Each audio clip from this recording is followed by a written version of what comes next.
Hello, everyone, and welcome to Uncivil Law. And for today's case, to avoid certain repercussions from the platform on which I am providing this, I'm going to have to describe things in alternative language to the case. This involves a prison guard and things done to a prison inmate of a nature of which could be considered assaulting. And so we're going to cover the case of Susan Ullery versus Bruce Badley. In this case, Susan, a prisoner, is being mistreated by the prison guard, and we are going to have to use euphemisms or something because, YouTube. So let's get started with this. This will be entertaining, I'm sure. The plaintiff is a former inmate at the Denver Women's Correctional Center. Women behind bars, good, which is a prison in the Colorado state system. Excellent. Between 2014 and 2016, the plaintiff worked in the canteen services at the prison under the direction of the defendant, a correction officer and supervisor of inmates who worked in the department. So she worked in the mess. During this time, the defendant harassed and caused other problems with respect to the plaintiff. The defendant's harassment includes, among other things that are now on the screen, which I will not repeat out loud. So I'm just going to give you a minute for those of you who are curious to read, because it's on the screen. You can read it for yourself. These are the things that alleged to happen. There were some verbal things and there were some physical things, and these things are concerning. So you can read them for yourself. I'll give you a minute. Okay, pressing on. On April the 10th, 2018, plaintiff filed a complaint in the United States District Court for the District of Colorado, alleging defendant's abuse violated her 8th Amendment right to be free from excessive force and 14th Amendment right to be secure in bodily integrity. So we are saying that these verbal and physical incidents may be a violation of our rights. It could be a problem in some way. Good. The defendant filed a motion to dismiss under the Federal Rules of Civil Procedure for failure to state a claim. Why would we be able to dismiss the claim, you want to know? With the atrocities that were displayed on screen, what possible basis could we have to dismiss? Well, for those of you who didn't see this coming a mile away, in support of this motion, defendant asserted the defense of qualified immunity, because of course he did, and argued he's entitled to dismissal even though he violated the 8th Amendment rights because the law was not clearly established at the time. The district court first concluded the allegations of this nature sufficiently stated an 8th Amendment prohibition of cruel and unusual punishment. The district court denied qualified immunity because it determined the 8th Amendment right was clearly established, and defendant knows this appeal. So yes, we are here on the issue of qualified immunity. So as always, the issue is, yes, we did a lot of bad things, but it's totally okay because we didn't know those bad things were bad things at the time we did the bad things. So that makes them not bad things, because that's how qualified immunity works. So the district court said, no, that doesn't make any sense. And so now we're on appeal to try to determine whether or not the bad things were bad things at the time the bad things occurred and whether or not they count. So let's figure that out. That'll be fun. First, the defendant argues that any constitutional violation alleging from these allegations would repeatedly approach and do the things, so the things are barred by the statute of limitation. So the first thing we're going to try is, you brought your complaint too late. So we might have done the things, but it's too late in time. How do we determine if there's a statute of limitations issue? Well, the forum state, a statute of limitation for personal injury actions sets forward the period for 1983 actions. And the applicable limitation is 2 years. So the federal law gives you a claim to relief. But in trying to determine what the statute of limitation is, we look to the state law. And Colorado gives you 2 years, which is pretty typical in terms of a time frame. 1 to 3 years is pretty typical, depending on your state, for these kinds of claims. So if you want to bring a civil complaint, you have to bring it within some time period. Colorado says 2 years, pretty typical. The federal law, on the other hand, governs when the claim accrues, which is to say when it manifests and when the limitation period begins to run. A civil rights action accrues when the plaintiff knows or has a reason to know the injury, which is the basis of action. So we know how long the time period is by state law, 2 years. But what are we measuring? What are we measuring from and what are we measuring to? So state law says how long. But federal law says, when does the time period start? So it accrues, it starts to run as soon as you learn about it, which presumably in this instance is immediately because you were there. So it starts to run the moment it happened because you were aware of it at the time. Now, there might be a further modification if you're under 18. If you're under the age of consent, then we might have to look to state law for that. So if this had happened in a juvenile women's facility, and if you're thinking, oh, well, geez, well, that would never happen, you haven't read enough cases. But if this happened in a juvenile case, we might be saying, oh, well, it doesn't accrue until you're 18, even if you knew about it before. But we're in an adult facility, so it starts to accrue instantly. Okay, the Colorado 2-year statute of limitations does apply in this case. So there is a time bar. So yeah, so we've got women behind bars and we've got time behind bars because it's time barred. So time behind bar. I was trying to make a joke. I don't know if any of that worked, but whatever. Plaintiff filed her original complaint on April the 10th, 2018, and she does not argue for equitable tolling of the limitation period. Accordingly, the applicated statute of limitation bars claim arising for anything that happened more than 2 years before, which is say anything that happened before April the 10th, 2016. So again, the court refers to obliquely the idea of tolling. So the 2 years may toll, which is to say stop. It may stop for a variety of reasons. For example, you being under the age of 18. That might be a reason the period stopped. And it might stop for some period. It might stop for a reason in between. So 2 years may not be 2 years. What days count and what days don't count is always a question. So it is 2 years, but we have to decide what does count and what doesn't count. Now, they didn't argue for tolling. So the defendant didn't say, oh, there's a reason this should be tolled. So she didn't argue for that. So as far as the court is concerned, it's 2 years, it's 2 calendar years. So anything that happened before 2016 doesn't count. So that's good news. Yeah. So yeah, you might have had to bring this lawsuit while you were still in jail or something. The law is the law. Don't ask questions. It just is what it is sometimes. You know what I mean? Although claims arising out of the constitutional violations defendant committed before April the 10th, 2016 are time barred, it's still plausible when construing the complaint in light most favorable to the plaintiff, defendant engaged in this conduct at least once, and possibly on several occasions within the statutory period. Thus, we'll consider whether this alleged misconduct violated clearly established law. So the original complaint referred to an ongoing series of violations. Some of these violations may have occurred before the period and some may have occurred after. So anything that occurred before the period doesn't count. But the original complaint alleged it more broadly. So we may have to go figure out what things occurred and what time frames. But yeah, so the things that occurred within the 2-year statute of limitations, we don't have a time bar for that. So the original complaint can go forward at least as to that much. So there is some stuff we can still get adjudication for. Whether evidence supports the allegations and to what extent the statute of limitations might limit the Eighth Amendment claims are questions for further proceedings. It is sufficient at this stage to conclude the allegations plausibly support the claim.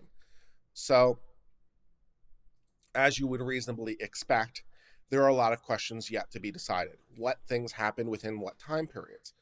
Was it what they reported? So we are only trying to get to trial. We're only trying to get to trial. We haven't even gotten that far. So yes, these are jury questions. Did it happen at all? If so, when? Was it bad enough? These are questions for a jury eventually to solve, but we actually have to get there. So we have to get that far. But yes, those are questions for a jury maybe to solve. But there's still that qualified immunity question. How about that? The doctrine of qualified immunity protects government officials from liability for civil damages insofar as their conduct does not violate clearly established statutory or constitutional rights of which a reasonable person would have known. And from anyone who's watched this channel for any length of time, we all know that clearly established has to be very clear indeed. Yes, there seems to be this mistaken understanding by some people, because I've seen it in my comments on my YouTube section, that qualified immunity doesn't apply if it's a constitutional violation or some other stuff. Some people seem to think qualified immunity doesn't. I've seen it where they said, "Oh, qualified immunity doesn't apply because of the way this is pled." For example, in that case with the girl who said she had COVID, and the sheriff came to her house. It's like, oh, qualified immunity isn't an issue at this case because of the way she pled the argument. I'm like, I wish you made it so, my friends, but no, we've covered enough qualified immunity law. I understand the qualified immunity pretty well. Yeah, it's going to be an issue. So yes, let's figure out if it's clearly established enough in this case, shall we? For the purposes of this appeal, defendant does not dispute he violated the Eighth Amendment rights to be free from excessive force in the form of the abuse. So we are saying it's an Eighth Amendment violation. So we're conceding at least that much. Defendant instead focuses on the second prong of the inquiry. So we're not saying that we didn't violate your rights. That's good. So we're just going to focus on that it wasn't clearly established, because of course we are. The clearly established law prong therefore lies at the heart of this appeal. Because, however, the nature of the alleged constitutional violations are pertinent to our clearly established law analysis, and both parties devote substantial portions of their brief to addressing the underlying violations, we first outline the framework for addressing these claims. So we are willing to concede that we violated your Eighth Amendment rights to be free from cruel and unusual punishment, but we didn't know better at the time. So we have to figure out, did we know better at the time? So let's go do that. The Eighth Amendment guarantees prisoners' rights to be free from cruel and unusual punishment while in custody.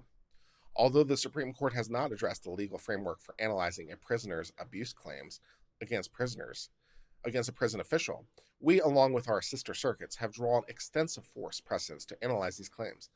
Under the precedents from both us and other circuits, a prison official violates the Eighth Amendment only if constitutional deprivation is objectively sufficiently serious and the prison official has a sufficiently culpable state of mind. So it has to be serious, and you have to be doing it because you're a bad person. To satisfy the objective component, the plaintiff must show defendant's alleged wrongdoing was objectively harmful enough to establish a constitutional violation. This objective prong is contextual and responsive to contemporary standards of decency. Quoting a United States Supreme Court case, $5. Could the statute of limitations be countered by an argument the prisoner had fear of retribution? Possibly. To answer that question more definitively, I'd have to look to state law and what tolling does or does not allow for. And it's equitable in nature, so probably yes, if I had to guess. So fear of retaliation might be a bar, but then again, we'd have to look to the answer. So yes, fear of retaliation might be a reason, but to figure out whether or not that's true or not, you'd have to look to. But it's a reasonable argument. But it isn't one the defendant raised here, or the plaintiff raised here, is the fear of retaliation. So whether or not it would be good in the abstract, it's not relevant to our immediate case. But thank you for the super chat question. Conduct is repugnant to the conscience of mankind when it is incompatible with evolving standards of decency or involves unnecessary and wanton inflict of pain. Regarding the subjective prong of the excessive force claim, we ask whether the defendant acted with a sufficient culpability of mind. Did you mean to do this? Are you a bad person? So now we have to figure out, given those standards, objective and subjective, are we there? Did we do a bad thing? Are we a bad person? Let's figure that out as we figure out whether or not this was sufficiently clear. Okay, let's give that a go. Because the misconduct here is unquestionably repugnant to the conscience of mankind, so this is just truly horrible. This is enemy of all mankind stuff. That's how bad this is. It's unsurprising the defendant has not elected to challenge the conclusion regarding the existence of the violation. Yeah, you are an enemy of all of mankind. Way to go on that one. To be sure, defendants' alleged actions of doing the things and doing the things and doing the things, they're each sufficiently serious to satisfy the objective component and without any pedagogical justification. Yeah, so maybe theoretically, if there had been a reason to do this as part of your penal, wow, I can't even say the word with a straight face right now. If it was part of the penal justification, in other words, as part of your punishment, then maybe. But this is the wrong penal. Yeah, this is you confused penal with penal, and this is the wrong kind. So yeah, good times. Turning to the issue of whether the defendant is entitled to qualified immunity, because that's the thing we have to actually consider. Under the circumstances giving rise to this action, we conclude that the actions violate clearly established law. So there's some minor hope in the qualified immunity law. Oh, thank God. Oh, thank God. Yes. As far as this case is enough, we think that this is far enough along. That does violate clearly established law. Thank God. Because we don't get to read that very much. Again, anyone who knows anything about the qualified immunity cases on this channel knows that doesn't happen very often. So when it does happen, we will take what we can get. So that's good news. Specifically, the clearly established weight of the persuasive authority in our sister circuits as of August 11, 2015, would have put any reasonable corrections officer on notice that his conduct would violate the Eighth Amendment. Or, just basic human decency. That probably would have been a clue, but that's not a standard that we use in qualified immunity law for some reason. I don't understand why, but we don't. Ordinarily, there must be a Supreme Court or 10th Circuit decision on point, or the clearly established weight of the authority from other courts must have been found to be as the plaintiff maintains. But, oh thank God there's a but. But where a plaintiff official's conduct is so egregious, even general precedent applies with obvious clarity, the right can be clearly established, notwithstanding the absence of binding authority involving materially similar facts. So yes, we have been cautioned by the U.S. Supreme Court to not look at things in a general level too often. But maybe where things are so egregious and so horrible that yes, maybe even we can look at the general guidelines. So this is so beyond the pale that yes, even though we have been cautioned not to generally do this, we're going to do it for you because of just how special you are. That's good news. Critically, the federal right allegedly violated must have been clearly established at the time of the conduct, because that's how we do qualified immunity law for some reason. Following the Supreme Court's lead, nearly all of our sister circuits, like us, consider both binding circuit precedent and decisions from other circuits in determining whether the law is clearly established. So we do have that going for us. So we can look to both our own law and the law of the other circuits as they consider things. And if things have been established by enough other circuits, maybe that's enough. So even if we haven't said something, maybe the fact that other circuits have said it. So we may not be the first, but we'll add to the pile. So, yeah. Neither the district court nor the plaintiff have identified any case from the Supreme Court or this court squarely addressing whether the defendant's alleged conduct violates the Eighth Amendment. Our clearly established law inquiry, however, does not end here, and thank God. Despite the lack of on-point binding authority addressing the issue, we must now consider whether the right was clearly established based on the consensus of persuasive authority or general principles. So we're actually going to look at other things. So we didn't have a case on point, but we're going to look beyond the veil. So that's good news. The consensus of persuasive authority from our sister circuits places the constitutional question in this case beyond debate. The 2nd, 7th, 8th, and 9th circuits have all held, in published decisions involving materially analogous facts, the abuse of this nature violates the Eighth Amendment. Even more, the 3rd and 6th circuits have recognized an inmate's right to be free from this kind of abuse under the Eighth Amendment was clearly established at the time of this conduct. Given the persuasive authority in the 2nd, 3rd, 6th, 7th, 8th, and 9th circuits, we are compelled to rule that the plaintiff's right to be free from this abuse was clearly established under the Eighth Amendment. Following the law, no reasonable corrections officer looking at the entire legal landscape at the time could have interpreted the laws permitting these actions. If defendant did not knowingly violate the law when he did these things, which we doubt, because then he is plainly incompetent. So if he didn't know better, he's just an idiot. But he knew better because of course he did. Either way, qualified immunity affords no shelter for these violations committed after the date in question. Any reasonable correction officer would have known defendant's alleged conduct violated the Eighth Amendment based upon the consensus of persuasive circuit authority addressing this question. As we've explained above, any constitutional violations committed before April 10th, 2016 fall outside the statute of limitations because all actionable violations that occurred in this case, those that occurred within the 2 period, would have necessarily occurred after the law was clearly established. It was established for any case that is relevant here. Accordingly, the defendant is not entitled to qualified immunity, and the decision is affirmed. Thus ends the case, at least for the moment, in the case of Susan Ullery versus Bruce Bradley. In this case, Susan was a prison inmate, and prison guards did things to her that were not good. And she wants to sue. And as to that, some of the stuff is time barred because it happened too long in the past. But a lot of it isn't. And the person said, I'm entitled to qualified immunity because I didn't know better. And the 10th Circuit Court of Appeals says, yes, you did. First of all, it's just generally horrible. And any human being would know not to treat another human being this way. So there's that. But more to the point, there's authority in lots of different circuits that we're going to rely on that says, no, you can't do this. And so, no, you can't do this.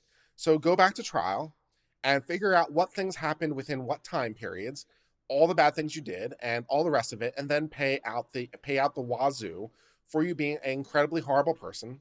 And that's the end of our coverage of this case. Thank you so much for being part of the Uncivil Law family. I appreciate your continued support. If you haven't already done so, please subscribe to this channel, and you can also support us financially by clicking the applaud button below. Thank you so much for your contributions to our channel. It helps our work grow. Until later, cheers and goodbye.